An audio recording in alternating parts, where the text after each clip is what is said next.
I happen to have a thing about bugs. I mean, they creep me out, but one day I shrank down to the size of a bug and I hung out with them in the park. That kind of experience always makes you change your mind about things. Okay, I think I might be going too fast for you here. Probably what I should do first is tell you who I am and junk like that. So, here's what you need to know. My name is Zach. I go to Horace Heidi White School for Boys in New York City. I'm 10 and a half. My folks are divorced, which is a drag. I spend half my time with each. I wasn't with either one of them when this bug thing began, though. Here's how it happened. We were having a class picnic in Central Park. Our science teacher, Mrs. Coleman Levin, gave us all these huge magnifying glasses. We were supposed to crawl around and look at nature up close. My best friend Spencer Sharp was there. He's the smartest kid in the class, maybe the smartest kid in the whole school. Firmamentiful was there too. He's the richest kid in the school. He never lets you forget it. Vernon is kind of fat. He also sweats a lot. And when he's mad at you, he sits on you. He is not my favorite person, but you could probably tell that. Andrew Clancy came along too. He's this really tall kid who's always trying to top me. Whatever I do, he's always done it before or better. There were maybe 15 other kids from my class, but I don't feel like listing all their names right now. Mrs. Coleman Levin told us to start using our magnifying glasses. Vernon began poking around in the grass with it. Ooh, anthills, said Vernon. I went over to look at them through my magnifying glass. But before I could check them out, Vernon started to stomp on them. I stopped him in mid stomp. What are you doing? Asked Vernon angrily. Don't stomp on those things, I said. Why not? Because the ants probably went to a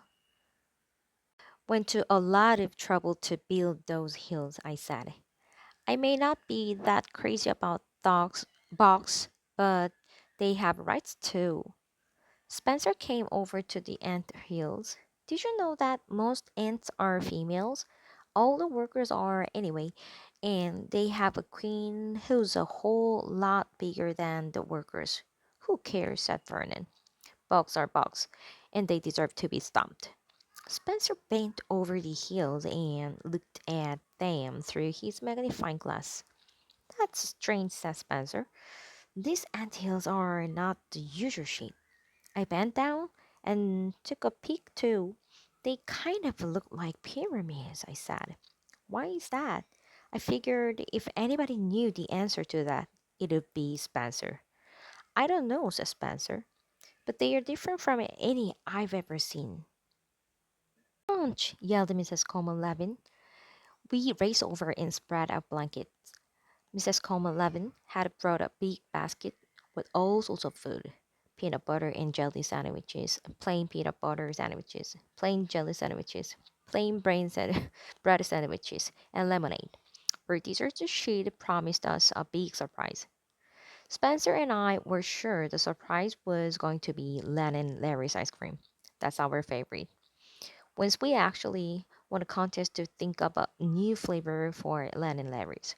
Our flavor was cashew jasundit, but that's another story.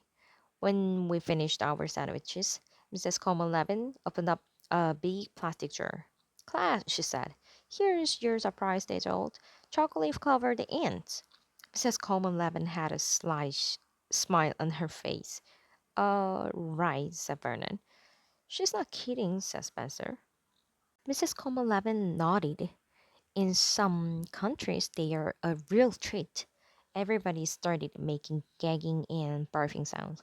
Mrs. Coleman Levin kept right on smiling. Mrs. Coleman Levin is nice, but she's definitely strange. She wears work boots on all the time, even to dress up parties. And on weekends, she works in the morgue cutting up dead bodies. I'm not about to eat any chocolate covered ants, I said. Chocolate covered ants are nothing, said Andrew. I once ate chocolate covered cockroaches. Well, you don't know what you're missing, said Mrs. Coleman Levin, popping some into her mouth. They happened to be very tasty, fortunately. Mrs. Coleman had brought along dessert for normal people, too. Blueberries.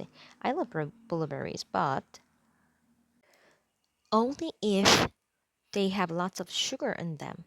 Mrs. Coleman, do you happen to have any sugar?